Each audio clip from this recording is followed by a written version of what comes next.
Hello, welcome back to my channel 7 Speed Manipur. Ngasigi maruina ngasigi video se koigi gari SUV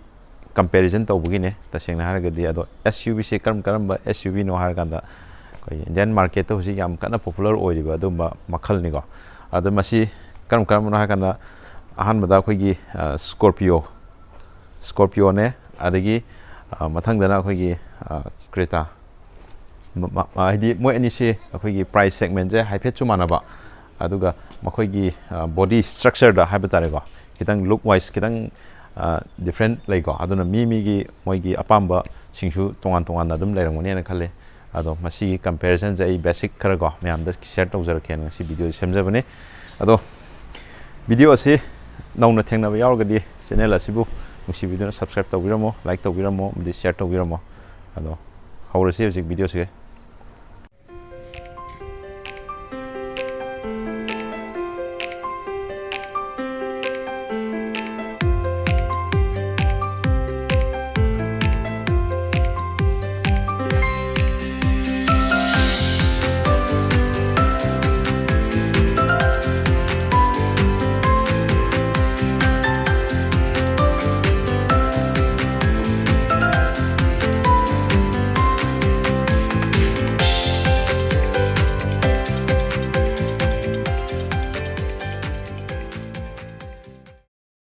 ꯑꯍꯥꯟꯕꯗ ꯑꯩꯅ ꯃꯌꯥꯝꯗ ꯍꯥꯏꯅꯤꯡꯕꯗꯤ SUV ꯍꯥꯏꯕꯁꯤ ꯃꯌꯥꯝꯗ ꯈꯪꯉꯝꯕꯁꯨ ꯌꯥꯔꯦ ꯑꯌꯥꯝꯕꯅꯀꯣ ꯑꯗꯩ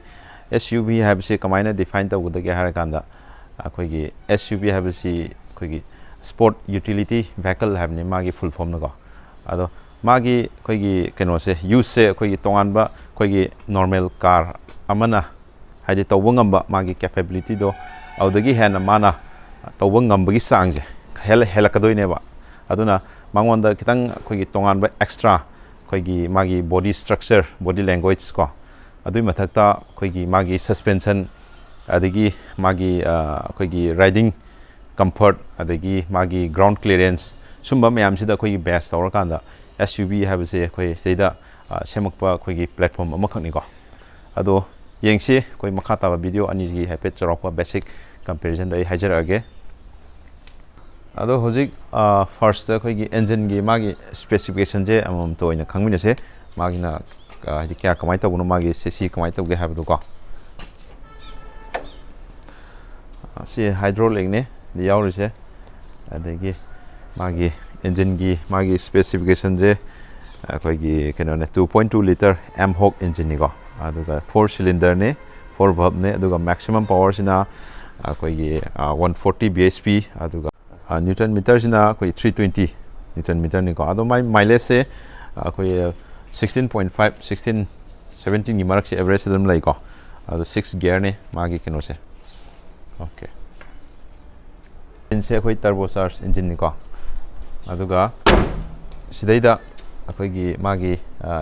ईयर अखोई वैन अमा यावरिसे सिना अखोई इंजन जे दम अखोई इंगागा लेननाबगी हाइबा तारे अदो मसिना अखोई लुक्स तको मागी अखोई तोंगानबा अखोई बोल लुक अमको अखोई मस्कुलर अमा फील तहलिको अदो मथंगदा मु अखोई सोम क्रेटा रोम दा मुसलगा मु येंगसे क्रेटा गी मागी इंजन गी स्पेसिफिकेशन नो कमाय तोगे हाब अमु येंगमिनसिको लुम्मे अदो मसि सिदि हाइड्रोलिक ओइद्रिको अदो मागी इंजन गी सिदा मागी केनो सिलो या 113.42 bhp अदुगा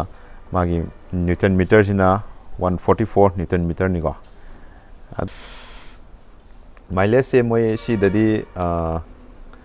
17 18 को मुकी सांग ददुम पी मागी केनोसी सिगिदे अदो सिसी केनोनी 4 सिलिंडर ने 4 valve ने अदुगा सि ऑटोमेटिक सु ओइको अदुना अमासिना केनोनी ऑटोमेटिक टे मैनुअल ट्रांसमिशन ने अदो सिना पेट्रोल ने अमासिना डीजल ने अदो तसेंगी फ्रंट लुक्स को याफे जेंगमिनसे मागी डिजाइन से आनादी अखोगी स्माइना सिंगल केनो चेलम मने हिति डी टाइप ता लाखरे माई ग्रिल जेको अदो सोमदा लाइट लोमदा लाखो कांदा अखोगी से प्रोजेक्टर हेडलैम्प और अदुगा कॉर्नरिंग लैम्प यावेको सिंपल हेलोजन अदुगा सिगिना अखोगी आईब्रो शेप ता लेसिना अखोगी पार्किंग गी लाइट हाइतारेको सि DRL मक्ति ओइद्रेको अदुगा सिना सिंपल हेलोजन ओइना सिदा यावरेको अदो सिनी ममांगी हाइबो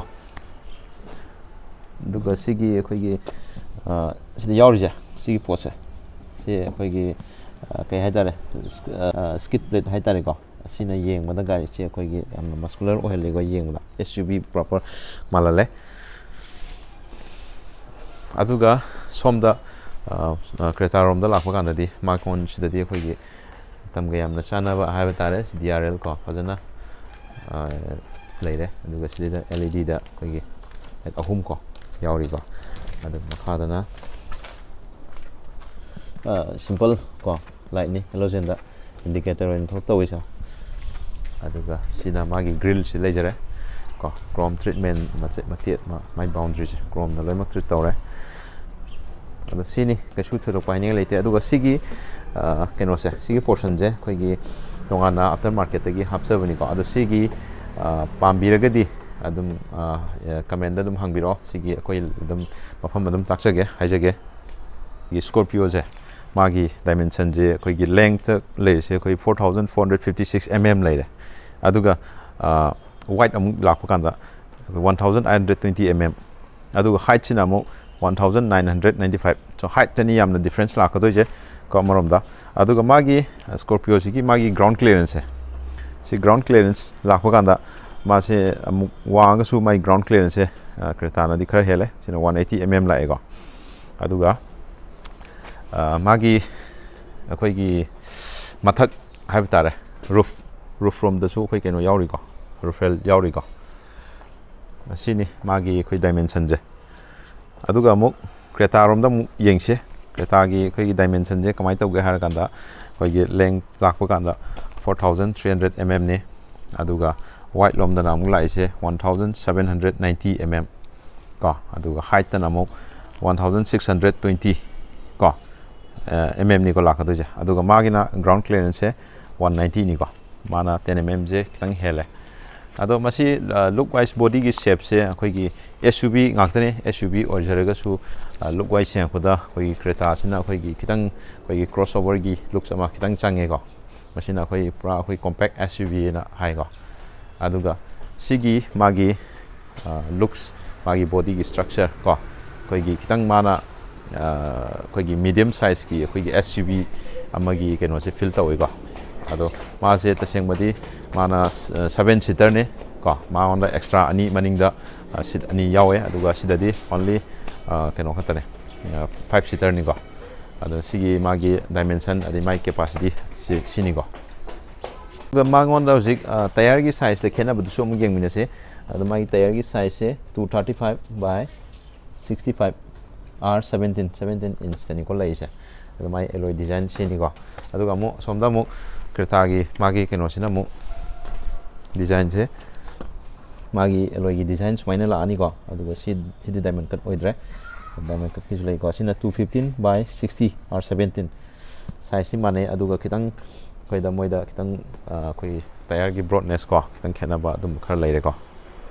ꯑꯗꯣ ꯍꯧꯖꯤꯛ ꯁꯣꯝꯗ ꯁꯥꯏꯠ ꯂꯣꯝꯗ ꯑꯃꯨꯛ ꯈꯦꯠꯅꯕ ꯏꯁꯦ ꯍꯥꯏꯐꯦꯠ ꯌꯦꯡꯃꯤꯟꯅꯁꯦ ꯑꯗꯨꯒ ꯁꯤꯒꯤ ꯊꯣꯡꯗ ꯃꯥꯒꯤꯅ ꯑꯃꯨꯛ ꯀ꯭ꯔꯣꯝ ꯍꯦꯟꯗꯜ ꯑꯃꯨꯛ ꯑꯣꯏꯕ ꯁꯤꯒꯤꯁꯤꯅ ꯑꯗꯨꯒ ꯑꯁꯣꯝꯗꯅ ꯑꯃꯨꯛ ꯑꯣꯏꯗꯕ ꯍꯥꯏꯕ ꯇꯥꯔꯦꯀꯣ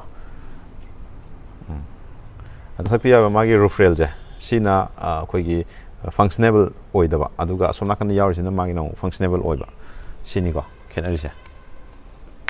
ꯃꯅꯤꯡꯂꯣꯝꯒꯤ ꯃꯥꯒꯤ ꯗꯤꯐ꯭ꯔꯦꯟꯁꯁꯦ ꯍꯥꯏꯐꯦꯠ ꯌꯦꯡꯃꯤꯟꯅꯁꯦ ꯃꯅꯤꯡꯒꯤ ꯁꯤꯗꯩꯗ ꯀꯥꯟꯗ ꯁꯤꯁꯤꯅ ꯑꯩꯈꯣꯏꯒꯤ ꯁ꯭ꯇꯣꯞ ꯂꯦꯝꯅꯤꯀꯣ ꯁ꯭ꯇꯣꯞ ꯂꯦꯝꯁꯦ ꯁꯤꯗꯩꯗ ꯑꯩꯈꯣꯏ ꯁ꯭ꯄꯣꯏꯂꯔꯗ ꯍꯥꯞꯅꯕꯅꯦ ꯑꯌꯥꯝꯕ ꯁꯤꯗꯗꯤ ꯍꯥꯞꯇ꯭ꯔꯦꯀꯣ ꯃꯈꯥꯁꯤꯗ ꯃꯥꯏꯁꯤꯗ ꯍꯥꯞꯄꯦꯀꯣ ꯑꯗꯨꯒ ꯁꯤꯅ ꯔꯦꯌꯔ ꯋꯥꯏꯄꯔ ꯂꯩꯔꯦ ꯑꯗꯩ ꯗꯤꯐꯣꯒꯔꯁꯤ ꯌꯥꯎꯔꯦꯀꯣ ꯑꯗꯨꯒꯤ ꯃꯊꯛꯇ ꯁꯥꯔꯛ ꯑꯦꯟꯇꯦꯅꯥꯁꯤ ꯂꯩꯔꯦꯀꯣ ꯑꯗꯨꯒ ꯁꯦꯟꯁꯔꯁꯦ ꯁꯤꯗꯩꯗꯗꯤ ꯃꯅꯤꯡꯗꯗꯤ ꯁꯦꯟꯁꯔꯁꯤ ꯑꯃ ꯌꯥꯎꯔꯦ ꯑꯅꯤ ꯑꯍꯨꯝ ꯃꯔꯤ ꯌꯥꯎꯔꯦꯀꯣ ꯑꯗꯨꯒ ꯃꯅꯤꯡꯒꯤ ꯀꯩꯅꯣꯁꯦ ꯑꯩꯈꯣꯏꯒꯤ ꯇꯦꯜ ꯂꯦꯝꯁꯦ ꯄꯨꯔꯥ ꯑꯩꯈꯣꯏꯒꯤ LED ꯉꯥꯛꯇ ꯑꯣꯏꯕ ꯍꯥꯏꯕ ꯇꯥꯔꯦꯀꯣ ꯑꯗꯨꯒ ꯁꯤꯗꯩꯗ ꯑꯩꯈꯣꯏꯒꯤ ꯏꯟꯗꯤꯀꯦꯇꯔ ꯀꯣ ꯁꯤꯁꯤꯅ ꯑꯩꯈꯣꯏꯒꯤ ꯁꯤꯝꯄꯜ ꯍꯦꯂꯣꯖꯦꯟ ꯑꯣꯏꯕ ꯑꯗꯨꯒ ꯃꯈꯥꯁꯤꯗꯁꯨ ꯁꯤꯝꯄꯜ ꯍꯦꯂꯣꯖꯦꯟ ꯑꯣꯏꯅ ꯔꯤꯐ꯭ꯂꯦꯛꯇꯔ ꯑꯣꯏꯅ ꯁꯤꯅ ꯊꯕꯛ ꯇꯧꯕꯀꯣ ꯑꯗꯨꯅꯤ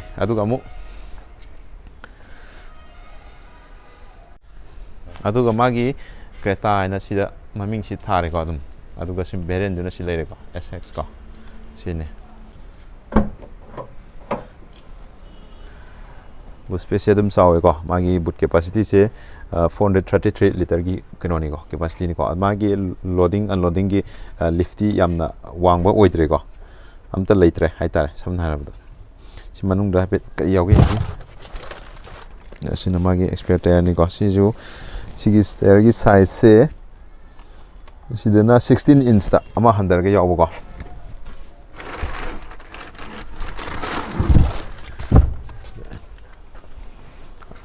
ꯑꯗꯣ ꯁꯤꯗꯩꯗ ꯔꯤꯗꯤꯡ ꯂꯥꯏꯠ ꯀꯣ ꯕꯨꯠꯀꯤ ꯌꯥꯎꯔꯦ ꯑꯗꯒꯤ ꯁꯣꯝꯗꯅ ꯍꯨꯛ ꯃꯆꯥ ꯑꯃ ꯌꯥꯎꯔꯦꯀꯣ ꯑꯩꯈꯣꯏ ꯄꯣꯠ ꯆꯩ ꯀꯩꯒꯨꯝꯕ ꯍꯥꯞꯄ ꯌꯥꯟꯕ ꯈꯣꯠꯄ ꯇꯧꯕꯒꯤꯀꯣ ꯑꯗꯨ ꯁꯤ ꯈꯨꯠ ꯄꯥꯏꯐꯝ ꯁꯤꯗ ꯑꯃ ꯌꯥꯎꯔꯦ ꯑꯗꯨꯒ ꯁꯤꯗ ꯂꯥꯏꯠ ꯀꯣ LED ꯑꯩꯈꯣꯏ ꯅꯝꯕꯔ ꯄ꯭ꯂꯦꯠꯀꯤ ꯑꯗꯨ ꯁꯤꯗꯩꯗꯅ ꯑꯃꯨꯛ ꯀꯦꯃꯦꯔꯥ ꯁꯤꯗ ꯌꯥꯎꯖꯔꯦꯀꯣ ꯑꯗꯨꯒ ꯑꯃꯨꯛ ꯁ꯭ꯀꯣꯔꯄꯤꯌꯣꯒꯤꯗ ꯑꯃꯨꯛ ꯌꯦꯡꯃꯤꯟꯅꯁꯤꯀꯣ ꯁꯤꯒꯤꯁꯦ ꯁ꯭ꯀꯣꯔꯄꯤꯌꯣꯒꯤ ꯑꯃꯨꯛ ꯃꯅꯤꯡꯂꯣꯝꯗ ꯂꯥꯛꯄ ꯀꯥꯟꯗ ꯀꯔꯤ ꯂꯩꯒꯦ ꯍꯥꯏꯔ ꯀꯥꯟꯗ ꯔꯤꯌꯔ ꯋꯥꯏꯄꯔ ꯑꯃ ꯁꯤꯗ ꯏꯍꯥꯟ ꯍꯥꯟꯅ ꯁꯤꯗ ꯎꯔꯦ ꯀꯣ ꯑꯗꯩ ꯁꯤꯗ ꯃꯊꯪꯗ ꯁ꯭ꯄꯣꯏꯂꯔꯁꯤ ꯂꯩꯔꯦ ꯔꯤꯌꯔ ꯋꯥꯁꯔꯁꯤ ꯂꯩꯔꯦꯀꯣ ꯑꯗꯨꯒ ꯗꯤꯐꯣꯒꯔꯁꯨ ꯂꯣꯏ ꯌꯥꯎꯔꯦ ꯑꯗꯨꯒ ꯁꯤꯗ ꯃꯥꯒꯤ ꯕꯦꯖꯤꯡꯗꯨꯅ ꯁꯤꯗ ꯆꯥꯎꯅ ꯑꯗꯨꯝ ꯊꯥ ꯂꯩꯔꯦ ꯁꯤꯗ S11 ꯍꯥꯏꯗꯅꯀꯣ ꯑꯗꯨꯒ ꯇꯦꯜ ꯂꯦꯝꯗ ꯑꯃꯨꯛ ꯂꯥꯛꯄ ꯀꯥꯟꯗ ꯁꯤ LED ꯑꯣꯏꯔꯦꯀꯣ D ꯀꯠꯇ ꯑꯗꯨꯒ ꯃꯌꯥꯏꯒꯤ ꯕꯦꯛ ꯂꯥꯏꯠ ꯁꯤꯁꯤꯅ ꯑꯃꯨꯛ ꯁꯤꯝꯄꯜ ꯍꯦꯂꯣꯖꯦꯟ ꯑꯣꯏꯕꯀꯣ ꯑꯗꯨꯒ ꯃꯈꯥꯁꯤꯗ ꯑꯃꯨꯛ ꯃꯈꯣꯏꯒꯤ ꯃꯥꯏꯀ꯭ꯔꯣ ꯍꯥꯏꯕ꯭ꯔꯤꯠ ꯍꯥꯏꯅ ꯂꯩꯔꯤꯁꯤꯅ ꯑꯩꯈꯣꯏꯒꯤ ꯇ꯭ꯔꯥꯐꯤꯛꯇ ꯀꯩꯗ ꯑꯩꯈꯣꯏꯒꯤ ꯑꯥꯏꯗꯜ ꯁ꯭ꯇꯥꯔꯠ ꯁ꯭ꯇꯣꯞꯀ ꯐꯤꯆꯔꯁꯦ ꯑꯗꯨꯝ ꯃꯥꯟꯅꯔꯦ ꯍꯥꯏꯕ ꯇꯥꯔꯦ ꯑꯗꯨꯝ ꯇ꯭ꯔꯥꯐꯤꯛꯇ ꯑꯩꯈꯣꯏꯒꯤ ꯊꯥꯎ ꯑꯩꯈꯣꯏ ꯆꯥꯗꯅꯕ ꯍꯥꯏꯕ ꯇꯥꯔꯦ ꯃꯇꯣꯝꯗ ꯃꯨꯠꯄ ꯑꯗꯨꯒ ꯑꯃꯨꯛ ꯀ꯭ꯂꯁ ꯅꯦꯠꯂꯀꯥꯟꯗ ꯃꯇꯣꯝꯗ ꯑꯃꯨꯛ ꯍꯧꯕ ꯑꯗꯨꯃꯥꯏꯅ ꯑꯗꯨꯒꯤ ꯐꯤꯆꯔꯗꯨꯅꯦ ꯑꯗꯣ ꯁꯤꯅ ꯃꯥꯒꯤ ꯀ꯭ꯔꯣꯝ ꯃꯅꯤꯡꯗ ꯌꯥꯎꯕ ꯃꯍꯤꯟꯗ꯭ꯔꯥ ꯁꯤ ꯂꯩꯔꯦ ꯑꯗꯨꯒ ꯁꯤ ꯍꯦꯛ ꯃꯈꯥꯁꯤꯗ ꯑꯩꯈꯣꯏꯒꯤ ꯁꯦꯟꯁꯔꯅ ꯁꯤꯗꯩꯗ 2 ꯌꯥꯎꯏꯀꯣ ꯑꯗꯣ ꯀ꯭ꯔꯦꯇꯥꯗꯗꯤ 4 ꯌꯥꯎꯏꯀꯣ ꯁꯦꯟꯁꯔꯁꯦ ꯑꯗꯣ ꯃꯅꯤꯡ ꯊꯣꯡꯁꯤ ꯑꯃꯨꯛ ꯍꯥꯡꯇꯣꯛꯑ ꯌꯦꯡꯁꯤ ꯃꯅꯨꯡꯗ ꯊꯣꯡꯁꯤ ꯄꯨꯔꯥ ꯑꯩꯈꯣꯏꯒꯤ 90 ꯗꯤꯒ꯭ꯔꯤꯗꯅꯦ ꯍꯥꯡꯕ ꯌꯥꯔꯤꯁꯦ ꯀꯣ ꯑꯗꯩ ꯁ꯭ꯄꯤꯀꯔꯁꯦ ꯁꯤꯗ ꯀ꯭ꯔꯦꯇꯥꯗꯗꯤ 3 ꯌꯥꯎꯏꯀꯣ ꯑꯗꯨꯒ ꯁꯤꯗꯅ 4 ꯌꯥꯎꯕ ꯑꯗꯨꯅꯤ ꯁꯤꯅꯤ ꯑꯗꯨꯒ ꯃꯅꯤꯡꯒꯤ ꯁꯤꯠ ꯑꯅꯤ ꯁꯨꯃꯥꯏꯅ ꯐꯣꯜ ꯇꯧꯕ ꯌꯥꯏ ꯑꯗꯨꯒ ꯁ꯭ꯄꯦꯁ ꯃꯌꯥꯝ ꯑꯃ ꯑꯗꯨꯝ ꯂꯩꯀꯣ ꯁꯤꯁꯨ ꯑꯗꯨꯒ ꯁꯤꯗ ꯒ꯭ꯔꯦꯞ ꯍꯦꯟꯗꯜ ꯑꯃ ꯁꯤꯗ ꯌꯥꯎꯋꯦꯀꯣ ꯃꯅꯤꯡꯁꯤꯗ ꯑꯗꯨꯒ ꯁꯤꯒꯤ ꯁꯤꯠꯁꯦ ꯍꯥꯏꯊꯔꯒꯀꯣ ꯁꯤꯠꯁꯦ ꯍꯥꯏꯊꯔꯒ ꯁꯤꯒꯤ ꯒ꯭ꯂꯥꯁꯁꯦ ꯃꯅꯤꯡꯒꯤ ꯒ꯭ꯂꯥꯁꯁꯤꯒꯤ ꯀꯩꯅꯣꯁꯦ ꯑꯗꯨꯝ ꯍꯥꯡꯇꯣꯛꯄ ꯑꯗꯨꯝ ꯌꯥꯏꯀꯣ ꯅꯨꯡꯁꯤꯠ ꯆꯪꯅꯕꯒꯤꯗꯃꯛꯇ ꯍꯥꯏꯇꯥꯔꯦꯀꯣ ꯁꯤꯁꯦ ꯑꯗꯨꯝ ꯁꯥꯟꯅꯗꯣꯏꯅꯤꯀꯣ ꯁꯨꯃꯥꯏꯅ ꯑꯩ ꯍꯧꯖꯤꯛ ꯃꯅꯤꯡꯗ ꯐꯝꯃꯒ ꯑꯩꯒꯤ ꯍꯥꯏꯠ ꯀꯣ ꯀꯌꯥꯝ ꯂꯩꯒꯦ ꯈꯣꯠꯀꯦ ꯑꯗꯨꯁꯨ ꯌꯦꯡꯃꯤꯟꯅꯁꯤ ꯑꯗꯨ ꯆꯪꯗ꯭ꯔꯤꯉꯩꯗ ꯁꯤꯒꯤ ꯃꯥꯒꯤ ꯐꯤꯅꯤꯁꯁꯦꯀꯣ ꯑꯗꯨꯝ ꯌꯥꯏꯀꯣ ꯑꯗꯨ ꯁꯤꯅꯤꯀꯣ ꯁꯤ ꯑꯩꯈꯣꯏꯒꯤ 5.9 10ꯒꯤ ꯃꯔꯛꯅꯤ ꯑꯗꯨ ꯑꯩꯉꯣꯟꯗ ꯍꯥꯏꯠꯁꯦ ꯌꯥꯝ ꯀꯟꯅꯗꯤ ꯂꯩꯇ꯭ꯔꯦ ꯈꯤꯇꯪꯀꯣ ꯈꯨꯗꯨꯝ ꯑꯃ ꯐꯥꯗ꯭ꯔꯦ ꯈꯤꯇꯪ ꯏꯟꯆꯤ 2 3ꯒꯤ ꯆꯥꯡꯗ ꯂꯩꯀꯣ ꯑꯗꯨ ꯁꯤꯅꯤ ꯑꯗꯨꯒ ꯁꯥꯏꯠꯇ ꯑꯩꯈꯣꯏ ꯕꯣꯇꯜ ꯍꯣꯜꯗꯔꯁꯤꯗ ꯑꯃ ꯌꯥꯎꯔꯤꯀꯣ ꯈꯨꯠ ꯄꯥꯏꯐꯝꯁꯤ ꯂꯩꯔꯦ ꯑꯗꯨꯒ ꯁꯤꯗ ꯀꯔꯇꯦꯟ ꯑꯃ ꯌꯥꯎꯔꯤꯀꯣ ꯀꯔꯇꯦꯟ ꯁꯤꯒꯤ ꯅꯨꯡꯉꯥꯏꯕ ꯑꯃꯁꯨ ꯂꯩꯀꯣ ꯑꯗꯣ ꯁꯤꯅ ꯁꯤꯠꯀꯤ ꯊꯥꯏꯠ ꯁꯞꯄꯣꯔꯠ ꯑꯗꯨꯝ ꯐꯖꯩ ꯑꯗꯨꯝ ꯅꯨꯡꯉꯥꯏ ꯀꯣ ꯑꯗꯣ ꯁꯤ ꯑꯃꯨꯛ ꯌꯥꯎꯔꯤꯕ ꯐꯤꯆꯔꯁꯦ ꯀꯩꯀꯩꯅ ꯌꯥꯎꯒꯦ ꯍꯥꯏ ꯀꯥꯟꯗ ꯁꯤꯗ AC ꯚꯦꯟ 2 ꯌꯥꯎꯔꯦ ꯑꯩꯈꯣꯏꯒꯤ ꯃꯅꯤꯡ ꯔꯦꯌꯔ ꯄꯦꯁꯦꯟꯖꯔꯒꯤ ꯑꯗꯒꯤ 12 ꯚꯣꯜꯠꯀꯤ ꯆꯥꯔꯖꯤꯡ ꯄꯣꯏꯟꯠ ꯍꯥꯏꯒꯗ꯭ꯔꯥ USBꯒꯤꯀꯣ ꯄꯣꯔꯠ ꯃꯆꯥ ꯑꯃ ꯌꯥꯎꯔꯦꯀꯣ ꯑꯗꯣ ꯁꯤꯗ ꯔꯤꯗꯤꯡ ꯂꯥꯏꯠ ꯁꯣꯝꯗꯁꯨ ꯌꯥꯎꯔꯤꯀꯣ ꯑꯅꯤꯃꯛ ꯕꯣꯠ ꯁꯥꯏꯠ ꯑꯅꯤꯃꯛꯇ ꯑꯗꯣ ꯁꯤꯅꯤ ꯌꯥꯎꯔꯤꯁꯦ ꯀꯝꯄꯤꯌꯔ ꯇꯨ ꯁ꯭ꯀꯣꯔꯄꯤꯌꯣ ꯁꯤꯅ ꯑꯗꯨꯝ ꯍꯦꯟꯗꯤ ꯍꯦꯜꯂꯦ ꯍꯥꯏꯕ ꯇꯥꯔꯦ ꯑꯗꯣ ꯃꯊꯪ ꯁ꯭ꯀꯣꯔꯄꯤꯌꯣꯗ ꯑꯃꯨꯛ ꯌꯦꯡꯁꯤꯀꯣ ꯀ꯭ꯔꯦꯇꯥꯗꯗꯤ ꯃꯥꯒꯤ ꯗꯤꯁꯛ ꯕ꯭ꯔꯦꯛ ꯉꯥꯛꯇꯅꯤꯀꯣ ꯃꯅꯤꯡ ꯃꯃꯥꯡ ꯑꯗꯨꯒ ꯁ꯭ꯀꯣꯔꯄꯤꯌꯣꯅ ꯃꯃꯥꯡ ꯈꯛꯇꯪ ꯑꯣꯏꯕꯀꯣ ꯀ꯭ꯔꯦꯇꯥꯒ ꯌꯦꯡꯅꯕ ꯀꯥꯟꯗꯗꯤ ꯁꯤꯅ ꯌꯥꯝ ꯍꯦꯜꯂꯦꯀꯣ ꯋꯥꯡꯕꯗꯣ ꯑꯩꯒꯤ ꯍꯥꯏꯠꯁꯦ ꯁꯤꯒꯤ ꯃꯇꯨꯡ ꯏꯟꯅ ꯌꯥꯝ ꯍꯦꯜꯂꯦ ꯀ꯭ꯔꯦꯇꯥꯗꯗꯤ ꯁꯤꯒꯤ ꯆꯥꯡꯗ ꯂꯩ ꯁꯤꯒꯤ ꯆꯥꯡ ꯌꯥꯝ ꯍꯦꯜꯂꯦꯀꯣ ꯑꯗꯨꯒ ꯑꯃꯨꯛ ꯀꯥꯈꯠꯂꯒ ꯃꯅꯨꯡꯗ ꯑꯃꯨꯛ ꯐꯝꯃꯒ ꯌꯦꯡꯁꯤ ꯑꯗꯣ ꯀꯥꯈꯠꯇ꯭ꯔꯤꯉꯩꯗ ꯁꯤꯗ ꯂꯩꯔꯤꯕ ꯃꯥꯒꯤ ꯃꯦꯇꯔꯤꯌꯦꯜꯁꯤꯀꯣ ꯁꯤꯗ ꯁꯣꯐꯇꯁ ꯃꯦꯇꯔꯤꯌꯦꯜ ꯀꯣ ꯐꯦꯕ꯭ꯔꯤꯛꯅ ꯌꯥꯎꯔꯤꯀꯣ ꯁꯤꯗ ꯄꯋꯥꯔꯁꯤꯅ ꯍꯦꯟ ꯒ꯭ꯔꯤꯞ ꯕꯣꯇꯜ ꯍꯣꯜꯗꯔ ꯀꯣ ꯑꯗꯩ ꯐꯣꯟ ꯀꯩꯀꯩ ꯃꯆꯥ ꯃꯁꯨ ꯈꯔꯗꯤ ꯊꯝꯕ ꯌꯥꯏꯀꯣ ꯑꯗꯣ ꯀꯥꯈꯠꯁꯦ ꯑꯗꯩ ꯁꯤ ꯐꯨꯠ ꯁ꯭ꯇꯦꯞꯁꯦ ꯑꯗꯨꯝ ꯋꯥꯡꯕꯅꯤꯅꯀꯣ ꯑꯗꯨꯒ ꯁꯤꯒꯤ ꯁꯤꯠꯁꯤꯃꯗꯤ ꯑꯩꯈꯣꯏꯒꯤ ꯊꯥꯏ ꯁꯞꯄꯣꯔꯠꯀꯗꯤ ꯌꯥꯝꯅ ꯐꯖꯔꯦ ꯑꯗꯨꯒ ꯃꯥꯁꯦ ꯁ꯭ꯄ꯭ꯂꯤꯠ ꯇꯧꯕ ꯁꯤꯡꯒꯜ ꯑꯣꯏꯕꯀꯣ ꯁ꯭ꯄ꯭ꯂꯤꯠꯀꯤ ꯀꯩꯅꯣꯁꯦ ꯑꯃꯗꯤ ꯌꯥꯎꯗ꯭ꯔꯦ ꯁꯤꯗ ꯑꯗꯨꯒ ꯑꯩꯒꯤ ꯍꯥꯏꯠꯇꯨꯒꯤ ꯃꯇꯨꯡ ꯏꯟꯅ ꯁꯤꯗ ꯂꯩꯔꯤꯕ ꯃꯥꯒꯤ ꯃꯅꯨꯡꯒꯤ ꯍꯥꯏꯠꯁꯤꯃꯗꯤ ꯌꯥꯝ ꯐꯖꯅ ꯐꯪꯉꯦ ꯍꯥꯏꯕ ꯇꯥꯔꯦꯀꯣ ꯁꯤꯁꯦ ꯉꯁꯥꯏ ꯀ꯭ꯔꯦꯇꯥꯒ ꯌꯦꯡꯅꯕ ꯀꯥꯟꯗꯗꯤ ꯁꯤꯅ ꯈꯔ ꯍꯦꯜꯂꯦ ꯃꯅꯨꯡꯒꯤ ꯈꯤꯇꯪ ꯀꯩꯅꯣ ꯇꯧꯕꯗꯤ ꯋꯥꯡꯕꯁꯦ ꯑꯗꯨꯒ ꯁꯤꯗ AC ꯚꯦꯟ 2 ꯂꯩꯔꯦ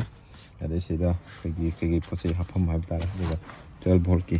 ꯆꯥꯔꯖꯤꯡ ꯄꯣꯏꯟꯠ ꯑꯃ ꯄꯤꯔꯦꯀꯣ ꯑꯗꯨꯒ ꯁꯤꯗ ꯒ꯭ꯔꯦꯞ ꯍꯦꯟꯗꯜ ꯁꯤꯗ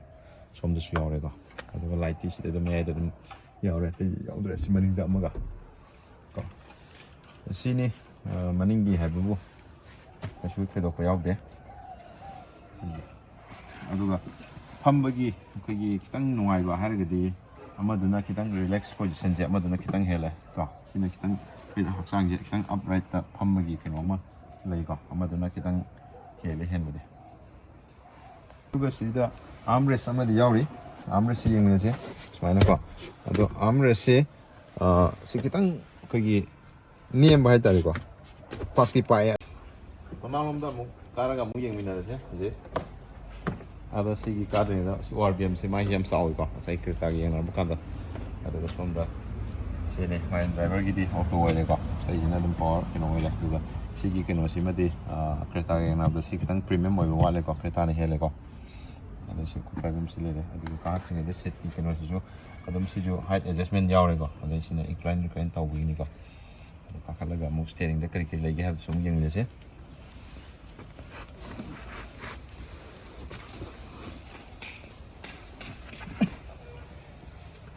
ado si mamang sida aina lakpa kanda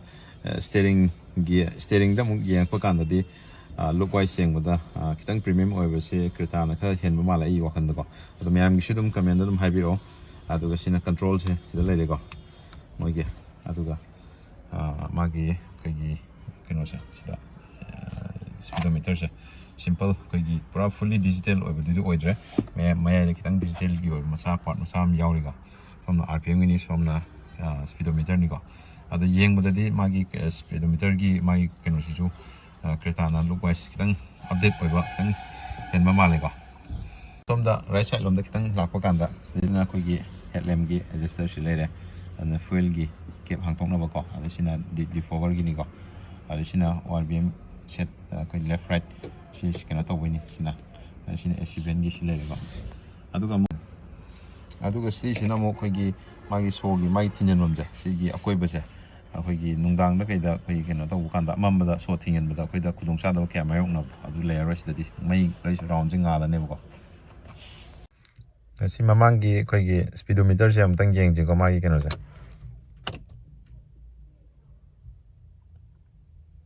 yeng da phadi phajai ko dum yeng da pura fully digital oi da bo ne somna kena le RPM somna speedometer me ajda digital gi acham yauri ko sida display tari aduga sida steering sida yaurse kai kai yauge so am geng minase sina media gi ko si volume up down to sila yare ko adu sina phone receive to ba mu kana to ba sila lere aduga sida cruise control lere voice command lere adagi sida set tong na ba ko cruise control gi up down adina sida reset tong na ba aduga steering je ko telescopic amadi tilted yabra ha di geng minase ko se tilted ti ai ko aduga telescopic ti sida di mu yadre ko aduga somlo aduga akhoi center console da mung lakpa kanda mangonda leidi se akhoi dashboard ko adum yengma nungare ko dual tone da lai ko color so aduga sida AC ben ani leire aduga sida akhoi ne infotainment gi mai gi keno se ta se 7 inch ki oire ko aduga sida basic akhoi gari amagi information sida loina phangi ko akhoi sida yawriba akhoi tire kaina yawrse sigse sumbaga se loin phangya do keno dadi Creta dadi simadi yaudre ko aduga magi akhoi BS6 ki version dadi akhoi Android Auto Apple CarPlay je adum yaure ko aduga sida mula khuda akhoi aduga sisina mung navigation gi ko si yaurje navigation ju do manani yaure ko ado gear lom da lakpa ganda si simple quick keno ne 6 speed ni college gear se ko ado makha se lakpa ganda kai se da tang ko phone holder hai gadra keno ma happy ave masa se da yauri ko 12 volt ki charging point na piru som da lakpa ganda handbrake si lere se da rubber mat am yauri ko asina bottle holder ko ado sini ado se da driver gi ko gi adigi ko driver ani ji armrest masam sa gi amam tongan amam yaure se da Chinese. Ada saya juga matak lom dah lakpa kanda sina sunglass holder si yaure ko.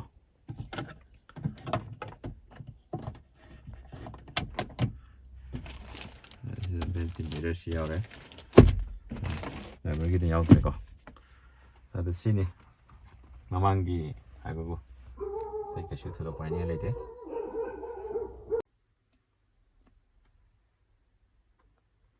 aduga driver seat ki command position di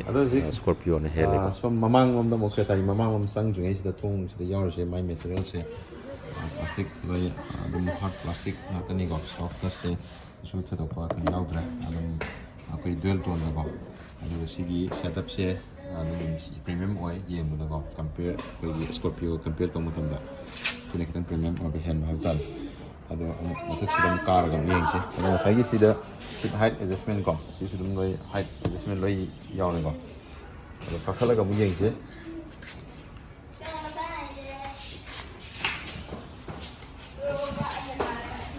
ꯑꯗꯣ ꯑꯍꯥꯟꯕ ꯑꯗꯨꯒ ꯁꯣꯝꯗ ꯑꯩꯈꯣꯏꯒꯤ ꯗ꯭ꯔꯥꯏꯚꯔꯒꯤ ꯁ꯭ꯇꯤꯌꯔꯤꯡꯒꯤ ꯍꯦꯛ right ꯁꯥꯏꯗꯇꯀꯣ ꯁꯤꯗ ꯂꯩꯔꯤꯁꯦ start stop ꯁꯤꯗ ꯂꯩꯔꯦꯀꯣ ꯑꯗꯨꯒ ꯁꯤꯅ ꯇ꯭ꯔꯦꯛꯁꯟꯒꯤ ꯑꯣꯟ ꯑꯣꯐ ꯇꯧꯕ ꯂꯩꯔꯦꯀꯣ ꯑꯗꯩ ꯁꯤꯅ ꯑꯣꯇꯣ ꯑꯩꯈꯣꯏꯒꯤ ꯍꯦꯗꯂꯦꯝꯗꯣ ꯑꯗꯨꯒ ꯑꯣꯇꯣ ꯍꯦꯗꯂꯦꯝ ꯑꯣꯏꯕ ꯑꯗꯨꯒ ꯋꯥꯏꯄꯔꯗꯤ ꯑꯣꯇꯣ ꯑꯣꯏꯗ꯭ꯔꯦ ꯑꯗꯨꯒ ꯁ꯭ꯀꯣꯔꯄꯤꯌꯣꯗꯗꯤ ꯑꯅꯤꯃꯛ ꯑꯣꯇꯣ ꯑꯣꯏꯕꯀꯣ ꯁꯤ ꯀꯩꯅꯣ ꯐꯤꯆꯔꯁꯦ ꯑꯗꯨꯒ ꯑꯃꯨꯛ ꯁꯣꯝꯗ ꯁ꯭ꯇꯤꯌꯔꯤꯡꯗ ꯑꯃꯨꯛ ꯂꯥꯛꯄ ꯀꯥꯟꯗ ꯁ꯭ꯇꯤꯌꯔꯤꯡꯁꯦ ꯑꯩꯈꯣꯏꯒꯤ ꯂꯨꯛ ꯋꯥꯏꯁ ꯌꯦꯡꯕꯗ ꯑꯩꯈꯣꯏ ꯗꯤ ꯀꯠ ꯁꯦꯐ ꯑꯣꯏꯔꯒ ꯁꯤꯅ ꯍꯦꯟꯅ ꯄ꯭ꯔꯤꯃꯤꯌꯝ ꯑꯣꯏꯀꯣ ꯌꯦꯡꯕꯗ ꯍꯦꯟꯅ ꯀꯩꯅꯣ ꯇꯧꯕꯁꯦ ꯑꯗꯣ ꯁꯤꯅ ꯃꯥꯒꯤ ꯀꯟꯇ꯭ꯔꯣꯜꯁꯤꯡꯁꯦ ꯁꯤꯗ ꯂꯩꯔꯦꯀꯣ ꯀꯟꯇ꯭ꯔꯣꯜꯁꯤꯡꯁꯦ ꯁꯤꯗ ꯑꯩꯈꯣꯏꯒꯤ ꯐꯣꯟ ꯔꯤꯁꯤꯞ ꯇꯧꯕ ꯑꯣꯞꯄꯣ ꯀꯩꯅꯣ ꯇꯧꯕꯒꯤ ꯚꯣꯏꯁ ꯀꯃꯥꯟꯒꯤ ꯌꯥꯎꯔꯦꯀꯣ ꯑꯗꯩ ꯁꯤ ꯃꯣꯠ ꯆꯦꯟꯖ ꯇꯧꯕꯒꯤ ꯑꯗꯒꯤ ꯌꯥꯎꯔꯤꯁꯦ ꯑꯩꯈꯣꯏꯒꯤ ꯀ꯭ꯔꯨꯁ ꯀꯟꯇ꯭ꯔꯣꯜ ꯌꯥꯎꯔꯦꯀꯣ ꯑꯗꯨꯒ ꯁꯤꯅ ꯑꯩꯈꯣꯏꯒꯤ ꯀꯩꯅꯣ MIDꯒꯤ ꯁꯤꯒꯤ ꯑꯩꯈꯣꯏꯒꯤ ꯀꯟꯇ꯭ꯔꯣꯜꯅꯤꯀꯣ ꯁꯤ ꯁꯥꯟꯅꯗꯣꯏꯅꯤꯀꯣ ꯑꯗꯨꯅꯤ ꯁꯤꯅꯤ ꯑꯗꯨꯒ ꯑꯩꯈꯣꯏꯒꯤ ꯁꯤꯗꯩꯗ ꯌꯥꯎꯔꯤꯕ ꯃꯅꯤꯡꯗ ꯁꯤ ꯌꯥꯎꯔꯤꯁꯦ ꯄꯦꯗꯜ ꯁꯤꯐꯇꯔꯒꯤ ꯀꯩꯅꯣꯗꯨꯅꯤꯀꯣ ꯐꯤꯆꯔꯗꯨꯅꯤ ꯁꯤ ꯌꯥꯎꯔꯤꯁꯦ ꯑꯣꯇꯣꯃꯦꯇꯤꯛ ꯑꯣꯏꯕꯅꯤꯀꯣ ꯁꯤ ꯌꯥꯎꯔꯤꯁꯤꯅ ꯑꯃꯨꯛ ꯑꯗꯨꯒ ꯁꯤꯒꯤ ꯚꯦꯔꯤꯌꯟꯁꯤꯗꯩꯗ ꯑꯩꯈꯣꯏꯒꯤ ꯑꯦꯌꯔꯕꯦꯒꯁꯦ ꯁꯤꯗ ꯑꯅꯤꯈꯛꯇꯤ ꯐꯪꯉꯦ ꯑꯗꯨꯒ ꯁꯤꯒꯤ ꯑꯞꯄꯔ ꯚꯦꯔꯤꯌꯟꯗꯗꯤ ꯑꯃꯨꯛ ꯑꯦꯌꯔꯕꯦꯒꯁꯦ 6ꯃꯨꯛ ꯐꯪꯉꯤꯀꯣ ꯃꯣꯏꯒꯤ ꯀꯩꯅꯣꯁꯦ ꯑꯦꯌꯔꯕꯦꯒꯁꯦ ꯑꯗꯨꯒ ꯁꯤꯒꯤ ꯃꯥꯒꯤ ꯏꯟꯁꯇ꯭ꯔꯨꯃꯦꯟꯇꯦꯜ ꯀ꯭ꯂꯁꯇꯔꯁꯦ ꯑꯩꯈꯣꯏꯒꯤ ꯊꯥꯒꯠꯂꯒ ꯑꯝꯇꯪ ꯑꯣꯟ ꯇꯧꯔꯒ ꯌꯦꯡꯁꯦ ꯀꯃꯥꯏꯅ ꯇꯧꯒꯦ ꯍꯥꯏꯕꯗꯣ ꯁꯤꯅꯤꯀꯣ ꯂꯩꯔꯤꯕ ꯃꯥꯒꯤ ꯄꯨꯔꯥ ꯑꯩꯈꯣꯏꯒꯤ ꯐꯨꯜꯂꯤ ꯗꯤꯖꯤꯇꯦꯜꯒ ꯆꯞ ꯃꯥꯟꯅꯔꯦ ꯍꯥꯏꯕ ꯇꯥꯔꯦꯀꯣ ꯁꯤꯁꯨ ꯌꯦꯡꯕꯗ ꯌꯥꯝ ꯐꯖꯩ ꯁꯣꯝꯅ ꯑꯩꯈꯣꯏꯒꯤ RPMꯒꯤꯅꯤ ꯁꯣꯝꯅ ꯁ꯭ꯄꯤꯗꯣꯃꯤꯇꯔꯅꯤꯀꯣ ꯁꯤ ꯃꯌꯥꯏꯗ ꯁꯤꯗ ꯗꯤꯖꯤꯇꯦꯜꯒꯤ ꯄꯤꯔꯤꯁꯤꯡꯁꯦ ꯑꯗꯩ ꯃꯈꯥꯁꯤ ꯏꯟꯗꯤꯀꯦꯁꯟ ꯃꯌꯥꯝ ꯑꯃ ꯄꯤꯔꯦꯀꯣ ꯃꯥꯒꯤ ꯀꯩꯅꯣꯁꯤꯡꯗꯣ ꯁꯤꯠ ꯕꯦꯜ ꯔꯤꯃꯥꯏꯟꯗꯔ ꯑꯗꯒꯤ ꯍꯦꯟ ꯕ꯭ꯔꯦꯛꯀꯤ ꯑꯗꯒꯤ ꯑꯣꯏꯜꯒꯤ ꯐꯨꯋꯦꯜꯒꯤ ꯑꯗꯒꯤ ꯃꯥꯒꯤ ꯏꯟꯖꯤꯟꯒꯤ ꯑꯩꯈꯣꯏ ꯇꯦꯝꯄꯔꯦꯆꯔ ꯀꯨꯜ ꯑꯦꯟ ꯍꯤꯠꯀꯤꯀꯣ ꯑꯗꯩ ꯐꯨꯋꯦꯜꯒꯤ ꯈꯣꯠꯆꯟꯕ ꯀꯩꯅꯣ ꯃꯌꯥꯝ ꯌꯥꯎꯔꯤꯁꯦ ꯑꯗꯒꯤ ꯑꯗꯣ ꯁꯤꯒꯤ ꯃꯥꯒꯤ ꯃꯤꯇꯔ ꯑꯁꯤꯒꯤ ꯀꯣꯟꯁꯣꯜꯁꯦ ꯑꯗꯣ ꯁ꯭ꯀꯣꯔꯄꯤꯌꯣꯒꯤ ꯌꯦꯡꯅꯕꯗꯗꯤ ꯁꯤꯅꯗꯤ ꯈꯤꯇꯪ ꯍꯦꯟꯕ ꯃꯥꯜꯂꯦ ꯌꯦꯡꯕ ꯑꯩ ꯋꯥꯈꯜꯗꯀꯣ ꯑꯗꯨꯒ ꯑꯃꯨꯛ ꯁꯣꯝꯗ ꯑꯃꯨꯛ ꯂꯥꯛꯄ ꯀꯥꯟꯗ ꯃꯥꯒꯤ ꯁꯦꯟꯇꯔ ꯀꯣꯟꯁꯣꯜꯗ ꯂꯥꯛꯄ ꯀꯥꯟꯗ ꯃꯥꯒꯤ ꯇꯁꯁꯦ ꯁꯤꯗꯅ ꯑꯃꯨꯛ ꯉꯁꯥꯏ ꯑꯃꯗꯨꯗꯅ 7 ꯏꯟꯆ ꯑꯣꯏꯔꯦ ꯁꯤꯗꯅ ꯑꯃꯨꯛ 10 ꯏꯟꯆ ꯂꯥꯛꯑꯅꯦꯕ ꯑꯗꯨꯒ ꯃꯥꯒꯤ ꯁꯤꯒꯤ ꯇꯁꯁꯤꯁꯨ ꯔꯦꯁꯄꯣꯟꯁꯁꯨ ꯅꯨꯡꯉꯥꯏꯕ ꯍꯦꯟꯕ ꯍꯥꯏꯕ ꯇꯥꯔꯦ ꯑꯗꯨꯒ ꯕ꯭ꯂꯨ ꯂꯤꯡ ꯀꯣ ꯑꯗꯒꯤ ꯀꯔꯤ ꯑꯩꯈꯣꯏꯒꯤ ꯃꯥꯒꯤ ꯂꯣꯏꯅꯃꯛ ꯍꯥꯏꯗꯤ ꯑꯌꯥꯝꯕ ꯁꯤꯗ ꯃꯦꯞ ꯅꯨꯡ ꯑꯗꯒꯤ ꯚꯣꯏꯁꯀꯤ ꯑꯗꯒꯤ ꯃꯦꯗꯤꯌꯥꯒꯤ ꯑꯗꯨꯒ ꯁꯤꯗꯩꯗ ꯌꯥꯎꯔꯤꯕ ꯐꯤꯆꯔꯁꯦ ꯑꯩꯈꯣꯏꯒꯤ ꯃꯔꯨꯑꯣꯏꯅ ꯑꯁꯤꯒꯤ ꯑꯣꯇꯣ ꯍꯦꯜꯗꯤ ꯏꯌꯔ ꯍꯥꯏꯅ ꯁꯤ ꯌꯥꯎꯔꯤꯁꯦ ꯁꯤꯁꯤ ꯁꯨꯃꯥꯏꯅ ꯑꯩꯈꯣꯏꯒꯤ ꯂꯩꯌꯦꯕ ꯑꯗꯣ ꯁꯤ ꯃꯅꯤꯡꯗ ꯑꯩꯈꯣꯏꯒꯤ ꯃꯥꯒꯤ ꯀꯩꯅꯣꯁꯨ ꯁꯤꯗꯁꯨ ꯑꯃ ꯌꯥꯎꯔꯤꯑꯕ ꯃꯥꯒꯤ ꯁꯤꯒꯤ ꯀꯩꯅꯣꯁꯦ ꯗꯤꯖꯤꯇꯦꯜꯗꯀꯣ ꯃꯅꯤꯡꯗ ꯑꯩꯈꯣꯏꯒꯤ ꯃꯅꯨꯡꯗ ꯂꯩꯕ ꯅꯨꯡꯁꯤꯠꯁꯦ ꯌꯥꯝꯅ ꯁꯦꯡꯍꯟꯅꯕ ꯍꯥꯏꯕ ꯇꯥꯔꯦꯅꯦꯀꯣ ꯍꯦꯜꯗꯤ ꯏꯌꯔ ꯑꯣꯏꯅꯅꯕ ꯍꯥꯏꯕ ꯇꯥꯔꯦ ꯁꯤ ꯐꯤꯆꯔꯒꯁꯨ ꯌꯥꯝ ꯌꯥꯎꯔꯤ ꯁꯤ ꯑꯍꯦꯟꯕ ꯐꯤꯆꯔꯅꯤ ꯍꯥꯏꯕ ꯇꯥꯔꯦ ꯑꯩꯈꯣꯏꯒꯤ ꯁ꯭ꯀꯣꯔꯄꯤꯌꯣꯗꯗꯤ ꯁꯤꯒꯤ ꯀꯩꯅꯣꯁꯤꯃꯗꯤ ꯌꯥꯎꯗ꯭ꯔꯦ ꯍꯥꯏꯕ ꯇꯥꯔꯦꯀꯣ ꯑꯗꯨꯒ ꯗꯦꯁꯕꯣꯔꯗꯁꯤꯗ ꯌꯦꯡꯉꯛꯄ ꯀꯥꯟꯗ ꯁꯤꯒꯤ ꯃꯥꯒꯤ ꯑꯦꯝꯕꯤꯌꯝ ꯂꯥꯏꯠꯁꯦ ꯁꯤꯒꯤ ꯐꯖꯕꯁꯦ ꯁꯣꯝ ꯁ꯭ꯀꯣꯔꯄꯤꯌꯣꯗꯗꯤ ꯑꯃꯨꯛ ꯌꯥꯎꯗ꯭ꯔꯦꯀꯣ ꯁꯤꯗ ꯁꯤꯅꯤ ꯁꯤ ꯍꯦꯜꯂꯤꯁꯦ ꯑꯗꯨꯒ ꯃꯈꯥꯔꯣꯝꯗ ꯑꯃꯨꯛ ꯂꯥꯛꯄ ꯀꯥꯟꯗ ꯁꯤ ꯑꯥꯔꯝꯔꯦꯁꯁꯤꯗꯁꯨ ꯃꯈꯥꯗ ꯑꯩꯈꯣꯏꯒꯤ ꯁ꯭ꯇꯣꯔ ꯃꯆꯥ ꯁꯤꯗ ꯁ꯭ꯇꯣꯔ ꯃꯌꯥꯝ ꯂꯩꯀꯣ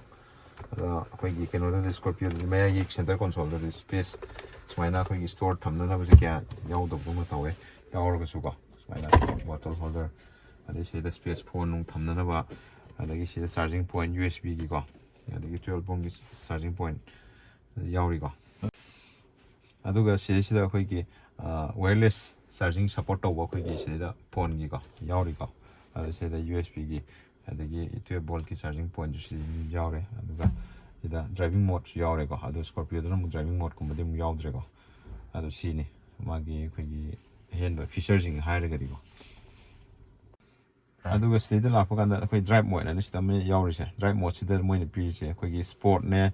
ꯑꯗꯒꯤ ꯏꯀꯣꯅꯦ ꯑꯗꯒꯤ ꯀꯝꯐꯣꯔꯠꯅꯦ ꯄꯤꯌꯦꯕꯀꯣ ꯑꯗꯒꯤ ꯑꯃꯨꯛ ꯑꯩꯈꯣꯏꯒꯤ ꯇꯦꯔꯦꯟ ꯃꯣꯗ ꯍꯥꯏꯔꯅ ꯑꯩꯈꯣꯏꯒꯤ ꯁ꯭ꯅꯣ ꯃꯔꯛꯇ ꯊꯧꯅꯕꯀꯣ ꯑꯗꯩ ꯑꯃꯅ ꯁꯦꯟ ꯑꯗꯒꯤ ꯑꯃꯅ ꯃꯗ ꯍꯥꯏꯅ ꯁꯨꯃꯥꯏꯅ ꯑꯃꯨꯛ ꯈꯥꯏꯗꯣꯛꯑꯦꯕꯀꯣ ꯃꯥꯒꯤ ꯗ꯭राꯏꯚꯤꯡ ꯃꯣꯗꯁꯦ ꯑꯁꯤ ꯌꯥꯝ ꯐꯖꯕ ꯐꯤꯆꯔ ꯑꯃꯅꯤꯀꯣ ꯑꯗꯨꯒ ꯁꯣꯝꯗꯅ ꯑꯃꯨꯛ ꯄꯥꯔꯀꯤꯡꯒꯤꯀꯣ hand brake kum just the koi button masa no tak on tor sin the yare ko aduga sin amuk view haina sitam yarja sisina amuk koi thok na koi maningi camera ga koi u na do display sida ko maningi back side si u na ba feature mani aduga sisina amuk maya gisina auto hold la jina koi hill assist ko koi kitang slope level jaga da koi gari je kham ka da koi back lap na ko adugi feature sina si yars aduga som mathak tom na lakpa kana sigi light se loi LED oiba ko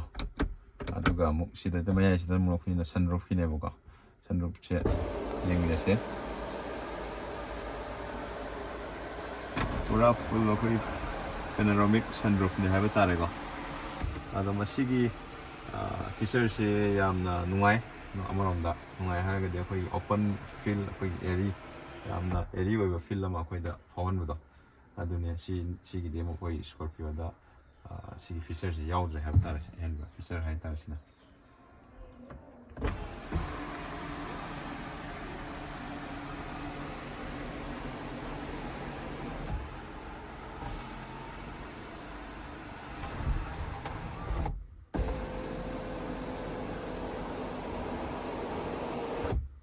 ꯑꯩꯈꯣꯏꯒꯤ ꯀ꯭ꯔꯦꯇꯥꯒꯤ ꯌꯥꯝꯅ ꯅꯨꯡꯉꯥꯏꯕ feature ꯑꯃ ꯍꯥꯏꯔꯒꯗꯤ ꯑꯩꯈꯣꯏꯒꯤ ꯒꯥꯔꯤ ꯊꯧꯔꯤꯉꯩꯗ ꯑꯩꯈꯣꯏꯒꯤ ꯈꯨꯠꯁꯦ ꯀꯩꯅꯣ ꯇꯧꯗꯕꯤꯗ ꯑꯩꯈꯣꯏꯒꯤ ꯁ꯭ꯇꯦꯔꯤꯡ ꯊꯥꯗꯣꯛꯇꯕꯤꯗ ꯑꯩꯈꯣꯏꯒꯤ ꯃꯌꯥꯝ ꯑꯃ ꯀꯣ ꯊꯕꯛꯁꯦ ꯑꯩꯈꯣꯏ ꯚꯣꯏꯁ ꯀꯃꯥꯟꯒꯤ ꯊ꯭ꯔꯨꯗ ꯇꯧꯕ ꯌꯥꯏ ꯍꯥꯏꯕꯗꯨꯅꯤ ꯑꯗꯣ ꯍꯥꯏꯐꯦꯠꯇꯪ ꯑꯩ ꯎꯠꯆꯔꯛꯀꯦ Hello Blueling.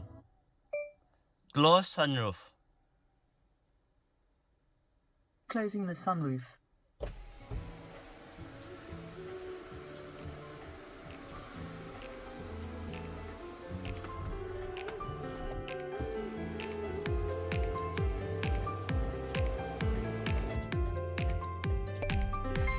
I am sweating. Here I am adjusting climate controls for you.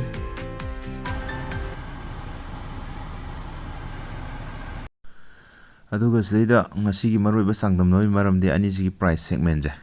ꯍꯥꯏꯐꯦꯠ ꯃꯥꯟꯅꯕꯒꯤꯅꯤꯀꯣ ꯑꯗꯣ ꯁꯤꯗꯩꯗ ꯑꯩꯈꯣꯏꯒꯤ ꯀꯔꯝꯕꯅ ꯍꯦꯟꯅ ꯐꯒꯦ ꯍꯥꯏꯕꯗꯨꯗꯤ ꯃꯌꯥꯝꯒꯤ ꯀꯩꯅꯣꯗ ꯂꯩꯖꯔꯦ ꯑꯗꯨꯅ ꯑꯩꯈꯣꯏꯒꯤ ꯐꯤꯆꯔ ꯋꯥꯏꯁ ꯌꯦꯡꯉꯛꯄ ꯃꯇꯝꯗꯗꯤ ꯀ꯭ꯔꯦꯇꯥꯅ ꯈꯤꯇꯪ ꯍꯦꯜꯂꯦ ꯑꯗꯣ ꯐꯤꯆꯔ ꯄꯥꯝꯕꯁꯤꯡꯒꯤꯗꯃꯛꯇꯗꯤ ꯀ꯭ꯔꯦꯇꯥꯔꯣꯝꯗ ꯑꯗꯨꯝ ꯆꯠꯄꯤꯕ ꯀꯩꯁꯨ ꯀꯥꯏꯗꯦꯀꯣ ꯑꯗꯨꯒ ꯁ꯭ꯀꯣꯔꯄꯤꯌꯣꯔꯣꯝꯗ ꯂꯥꯛꯄ ꯀꯥꯟꯗꯗꯤ ꯑꯩꯈꯣꯏꯒꯤ ꯍꯦꯟꯅ ꯄꯋꯥꯔ ꯄꯥꯝꯕ ꯍꯦꯟꯅ ꯃꯁꯀꯨꯂꯔ ꯂꯨꯛ ꯄꯥꯝꯕꯒꯤꯗꯃꯛꯇꯗꯤ ꯑꯩꯈꯣꯏꯒꯤ ꯁ꯭ꯀꯣꯔꯄꯤꯌꯣꯗ ꯑꯗꯨꯝ ꯆꯠꯄꯤꯕ ꯌꯥꯅꯤꯀꯣ ꯑꯗꯣ ꯍꯧꯖꯤꯛ ꯅ꯭ꯌꯨ ꯖꯦꯅꯦꯔꯦꯁꯟ ꯑꯩꯈꯣꯏ ꯁ꯭ꯀꯣꯔꯄꯤꯌꯣ ꯑꯃꯃꯨꯛ ꯊꯣꯛꯂꯛꯀꯗꯧꯔꯦ ꯃꯗꯨꯗ ꯑꯍꯦꯟꯕ ꯐꯤꯆꯔ ꯃꯌꯥꯝ ꯑꯃ ꯂꯣꯗꯦꯠ ꯇꯧꯔꯒ ꯂꯥꯛꯑꯅꯤ ꯍꯥꯏꯕ ꯇꯥꯔꯦ ꯑꯗꯨꯅ ꯃꯇꯝ ꯈꯔ ꯉꯥꯏꯃꯤꯟꯅꯁꯦ ꯁ꯭ꯀꯣꯔꯄꯤꯌꯣꯒꯤꯁꯨ ꯑꯩꯈꯣꯏꯒꯤ ꯀꯔꯤ ꯐꯤꯆꯔ ꯑꯅꯧꯕꯁꯤꯡ ꯌꯥꯎꯔꯛꯄꯒꯦ ꯍꯥꯏꯕꯗꯣ ꯈꯪꯃꯤꯟꯅꯅꯕ ꯍꯥꯏꯕ ꯇꯥꯔꯦ ꯑꯗꯣ ꯐꯥꯎꯕꯗ ꯉꯥꯏꯃꯤꯟꯅꯁꯦ ꯁꯣ ꯄ꯭ꯂꯤꯖ ꯑꯗꯨꯅ ꯒꯥꯔꯤ ꯊꯧꯕ ꯃꯇꯝꯗ ꯁꯤꯠ ꯕꯦꯜꯠ ꯁꯨꯡꯁꯣꯏ ꯁꯣꯏꯗꯅ ꯐꯥꯕꯤꯌꯨ ꯍꯦꯜꯃꯦꯠ ꯁꯨꯡꯁꯣꯏ ꯁꯣꯏꯗꯅ ꯎꯞꯄꯤꯌꯨ ꯁꯤ ꯍꯥꯏꯔꯒ ꯂꯣꯏꯁꯤꯟꯖꯔꯒꯦ